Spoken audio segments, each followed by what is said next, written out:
1996년 9월 18일 강릉 북한 잠수함 침투 사건, 1999년 6월 15일 제1연평해전, 2011년 1월 18일 아덴만 여명장전. 그 모든 사건의 중심에 있었던 그 남자.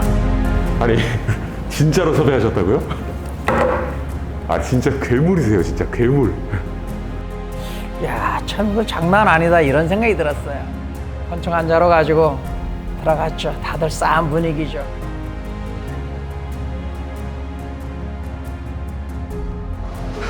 진짜 오셨어요? 네, 지금 와 계세요. 아니 진짜 이런 날이 올 줄이야. 대단해 진짜. 진짜 전설이에요. 유명하시거든요. 진짜. 선배님.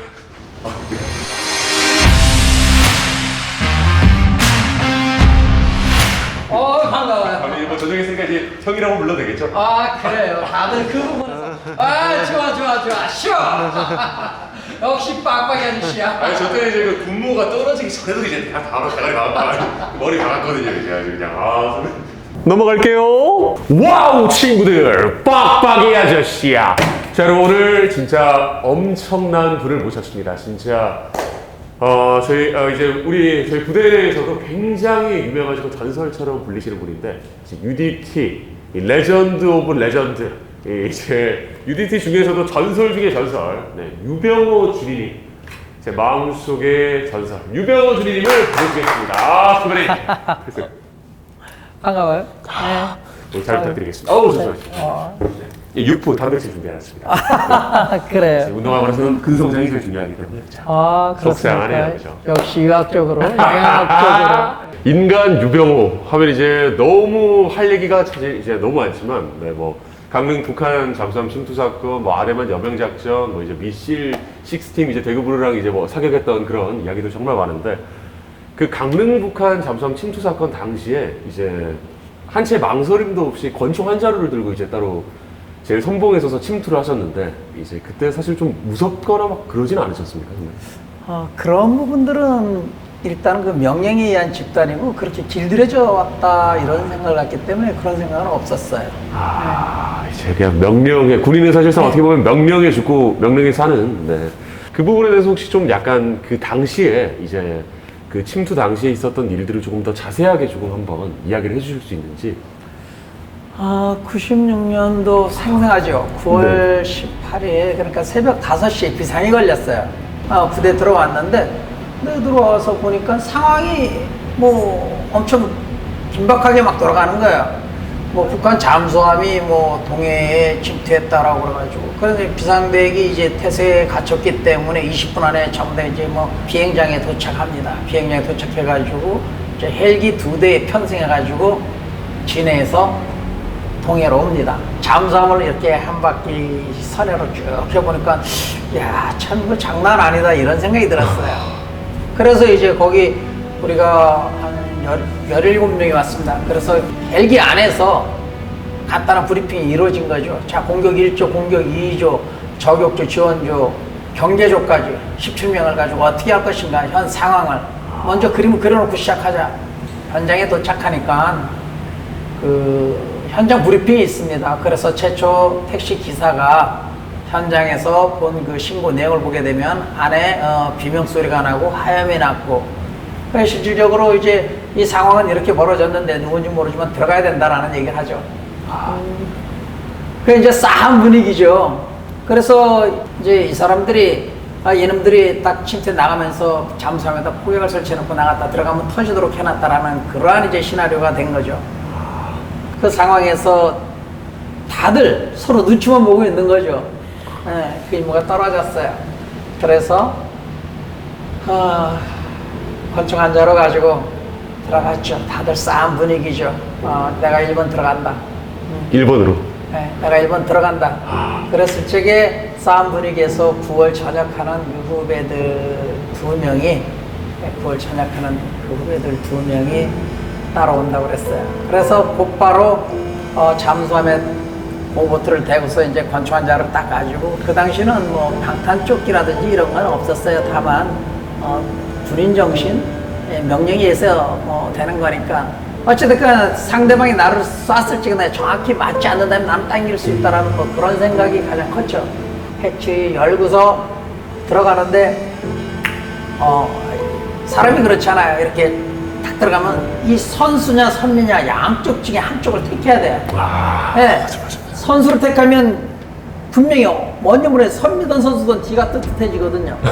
네, 뒤가 뜨뜻해진다. konch한자로 달랑가지고서. 그래 계단을 이렇게 내려가는 게 아니고 이렇게 먼저 해가지고 머리를 숙여가지고 계단을 타고 내려가는데 뭐 이루 말할 수 없는 그 긴장감이죠. 네. 그냥 그 당시 권총 K5요. 그 손에 그 금속성의 어떤 그런 거, 그 감각을 딱 느끼면서 이제 들어가는 거예요. 당겨야 되겠다는 거예요. 그래서 선수를 먼저 수색에 들어갑니다. 선수에 쫙 보는데 그 앞에 이렇게 탱크가, 공기 탱크가 이렇게 있는 게 사람처럼 보였어요. 땡기려고 그랬어요. 그래서 다시 한번 딱 보니까 아닌 것 같아요. 그렇게 해가지고 선수를 클리어하고서 이제 선미까지 다시 이렇게 쭉 스케 갑니다. 그 다음에 이제 손으로다 혹시 이제 부비치렉 같은 걸 이렇게 연결해가지고 터지지 않나 해가지고 이렇게 그거 해보고 이제 그 승조원들이 앉는 의자 같은 거를 이제 들춰보니까 비상식량이라든지 타다나면 항박일지라든지 수류탄에 내관이 뽑아진 거라든지 뭐 수고를 했죠. 그렇게 해가지고 큰 이제 그 푸대가 있어요. 큰 푸대에다가 다 이렇게 막 항박일지 뭐 이런 걸 전부 다 해가지고 큰 자로 해가지고 이제 올렸죠. 올리고서 나와가지고 이상 없다 보고를 하고서 외부 수색 들어갔어요. 그럼 이제 그 당시에 어떻게 보면 그 아내분이 만삭이셨잖아요, 임신이. 예. 근데 그 상태에서 이제 진짜 그 잠수함정에 그 적군이 있을지도 모르는 상황에서 이제 제일 선봉으로 들어가셨을 텐데 그 당시에 이제 목숨을 잃을 수도 있는 그런 일촉즉발의 상황에 이제 그 심정이 조금 어떠셨는지. 뭔가 아버지라는 그런 타이틀도 있었을 거고 약간 이런 상황이었죠. 실은 누군진 모르지만 들어가야 된다기 때문에 내가 들어가지 않고서 누구를 들어가야 된다라는 이런 생각은 저는 글쎄 제가 지금까지 생활해온 그런 거에서 조금 그랬어요. 그러면서 그 상황에서 머뭇거림은 없었어요. 군인은 명령에 의한 집단이고 가족이나 이런 것은 내가 어떤 그게 있으면 국가에서 책임을 져줍니다. 어찌돼 책임을 져준다는 게 이상하지만 당연한 겁니다. 예. 군인은 국능 묘지에 묻히는 게 가장 큰 영광이다라고 항상 얘들한테 주입식 형태로 얘기합니다. 군인의 길을 간다면 뭐 어떤 막 그런 가족이라든지 이 상황은 조금 시간이 지나고 나가지고 저녁 식사라고 난 다음에 이제 어떤 시간이 돼서 가만히 생각하게 됐죠. 정말 그렇다고 하면 가족을 한 번 더 만상에 안에 한 번 더 안아주고 아니면 2살 된 녀석을 한 번 더 이렇게 정말로 얼굴을 한 번 더 보고 왔어야 되는 거 아닌가 이런 생각을 갖게 되죠.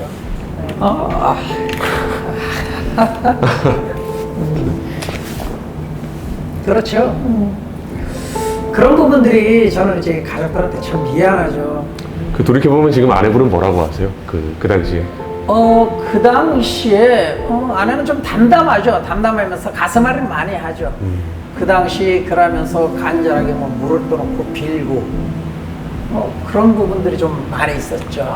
그래서 아내는 이제 심적으로 엄청 뭐 가슴앓이를 많이 하고 있는 거죠. 그러한 형태의 이제 아내가 어떤 보이지 않는 신앙적인 그런 거 있었습니다. 약간 좀 기도하는 듯한 느낌. 네, 그런 걸 계속 해왔어요.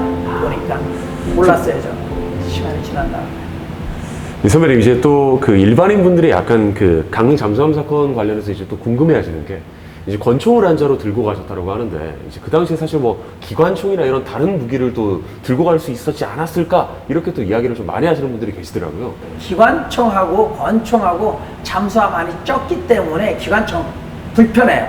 그래서 권총이 가장 효율적이에요, 대응하기가. 그렇죠. 경기관총 같은 경우는 이렇게 견착해야 되는데 기관총은 좁은 공간에서 권총이 실용적이거든요. 그래서 이제 작전용들이 순간순간에 딱 임기응변적인 대처를 할 수 있는 그런 거죠. 그래서 권총을 가지고 택해서 들어갑니다. 그렇죠. 사실 잠수함 내부의 그 구조나 이런 좀 그런 환경을 잘 모르시니까 그죠. 또 그렇죠. 네.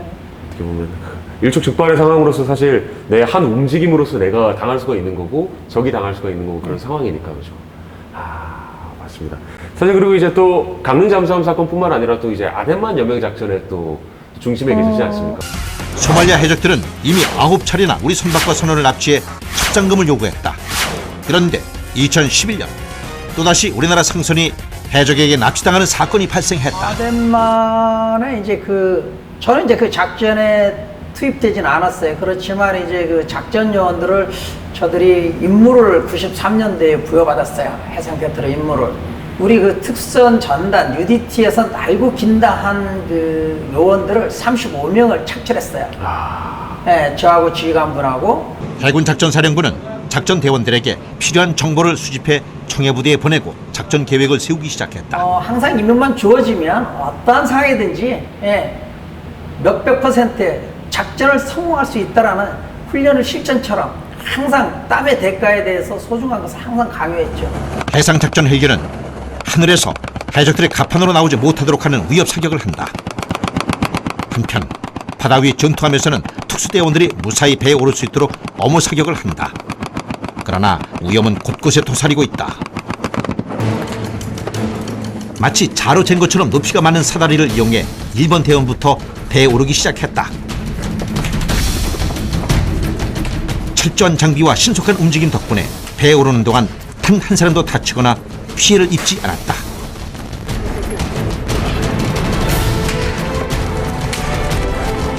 완벽한 등반이었다.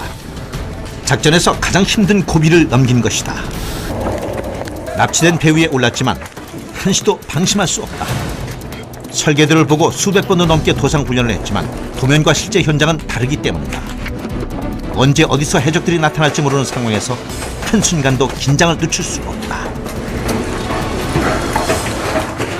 저항하는 해적들을 제압하는 현장까지 모두 생생하게 전달됐다. 오케이. 저격수 2회 사격지 마커. 작전 중 8명의 해적은 사살됐다. 배 위에 있던 해적들은 저항조차 하지 못하고 상포됐다. 그래서 아덴만 작전도 성공을 할 수 있었지 않나. 해적들이 주로 쓰는 무기 같은 것들이 이제 또 사람들이 또 관심을 많이 가지시더라고요. 이제 보통. 해적들이 쓰는 그 AK하고 그 로라켓 정도 뭐 그런 거였는데 저들이 이제 가가지고 이렇게 봤을 적에 정규적으로 뭐 트레이닝 돼가지고 훈련이 돼가지고 하는 그러한 집단들이 아니에요. 이렇게 보니까 다만 이제 돈이 된다 생계형으로 다 많이 움직이기도 하고. 어떻게 보면 그 직업으로서 인정을 해준다고 하더라고요. 그 나라에서는. 맞아요. 해적이라고 이제. 예. 그 범죄 집단이긴 하지만 뭔가 자국에서는 뭔가 이제 직업이라고 인정을 해주고 한다고 하더라고요. 무엇을 할 것이냐라고 뭐 해적이 된다라는 이런 얘기를 해요. 그네들이 로망처럼. 로망처럼. 예. 원피스 막 이런 만화에서나 나올 법한. 돈이 되니까 가족 생계를 위해서. 확실히 또 이제 살기 어려운 나라다 보니까. 그렇죠. 생계형으로서 어떻게 보면. 그 당시에 그 뭐 인상착이나 이런 것들은 다 보셨겠죠, 그죠? 저들이 이제 제가 이제 그 2번을 이렇게 갔다 왔는데 비상이 걸려서 실전 전투 배치해가지고 비상이 걸려서 이제 리뷰 타고 갑니다. 가면 얘네들이 전부 다 이렇게 가면 아무것도 없어요. 그랬을 적에 이걸 해적이냐 아니냐 분간을 어떻게 해야 될 거냐라고 이제 막 지휘부나 모든 사람들이 혼란스러워 했어요. 그래서 제가 이렇게 정의를 내렸죠. 자, 해적인가 아닌가는 딱 보게 되면 손톱을 봐라. 손을 보게 되면 손톱 밑에 이렇게 때가 껴 있다 아니면 손이 갈라져 있다. 그렇게 하고 복장을 본다. 그렇게 하고 어구가 있나 없나. 그렇게 하고 모타, 배 이런 걸 보게 되면 모타도 새 거고 기름이 많이 어구가 없어요. 그래서 딱 잡았을 때 아무것도 없어요. 심중 가는데 물증이 없잖아요. 그러면서 뭐 물 좀 달라, 먹을 것 좀 달라라고 얘기해요. 분명히 얘네들은 바다에다 전부 다 떨어뜨리는 거죠. 우리가 오는 걸 알고서. 잡아서도 물증이 없기 때문에 어떻게 할 수 있는 게 아니에요. 그 요즘 뭐 영화에 나오는 그 캐리비안의 해적에 나오는 그런 해적들이 전혀 아니잖아요, 사실상. 아니죠. 뭐 슈악 막 이런 게 아니잖아요. 진짜 그 AK 들고 약간 요런 그 막무가내 스타일. 막무가내죠. 마치 그 동네 양아치 같은 느낌이 좀 강하긴 하죠. 그렇죠. 그런 거죠. 그러니까 어떻게 보면 참. 그때 당시에 이제 그 막상 해적이랍시고 이제 갔는데 이제 무기나 이런 것들을 다 버리고 이제 그냥 일반 선박인 거 마냥 이제 위장을 많이 그렇죠. 하고 한다고. 참. 항상 그런 이제 소형 보트가 있고 이제 그 모선이 있죠. 항상 주변에 있기 때문에 그런 부분들이 우두머리가 이제 예. 맞습니다.